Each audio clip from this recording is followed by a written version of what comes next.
free 24/7 suicide crisis hotline for those dealing with mental health emergencies launched a little more than a year ago. And since then, those who answer those 988 lifeline calls say the need is soaring. Emily Riley joins us in the newsroom after talking with Family Services about how it's managing the growing need.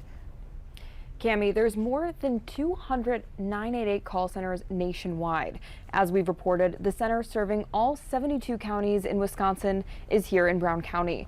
Family Services of Northeast Wisconsin reports the second highest growth in callers among call centers. Shelley Misal from Family Services says they receive roughly 5,000 calls every month, which is 1,000 calls more than what they previously answered prior to 988 hotline rolling out.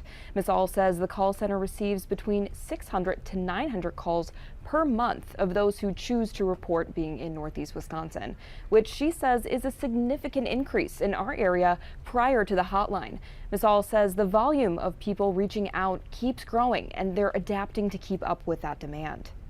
The number of people taking the calls needs to keep growing too, so that's been a huge process for us to continue onboarding and adding folks.